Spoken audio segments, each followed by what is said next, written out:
பிரம்ம முகூர்த்த பூஜையோட 2ஆம் நாள் இன்னைக்கு காலையில் எழுந்திரிச்சு பூஜை பண்ணுறதுக்கு 4:30 எழுந்தாச்சு. அதுக்கப்புறம் நிலவாசலில் விளக்கேற்றி முடித்த பிறகு பூஜை ரூமில் பிரம்ம முகூர்த்த விளக்கு ஏற்ற ஸ்டார்ட் பண்ணிட்டேன்.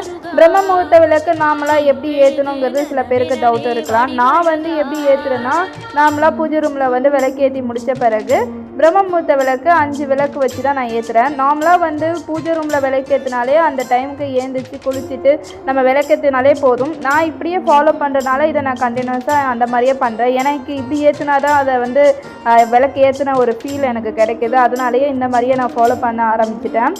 விளக்கு ஏற்றி முடித்த பிறகு பிரசாதமாக பஞ்சபாத்திர தண்ணியை மாற்றிட்டு கற்கண்டு வச்சு இன்றைக்கி சாமி கும்பிட்டேன். எப்போதுமே பஞ்சபாத்திர தண்ணியை நம்ம ரெகுலராக மாற்றி வைக்கணும். நம்ம எப்படி சாப்பாடை சுத்தமாக சாப்பிட்றோமோ அதே மாதிரி கடவுளுக்கும் டெய்லியும் தண்ணியை மாற்றிட்டு அவங்களுக்கும் சாப்பிட்றதுக்கு தண்ணி வைக்கிற மாதிரி நம்ம சாமி கும்பிட்றது ரொம்பவே நல்லது. நெக்ஸ்ட் வீடியோவில் பார்க்கலாம்.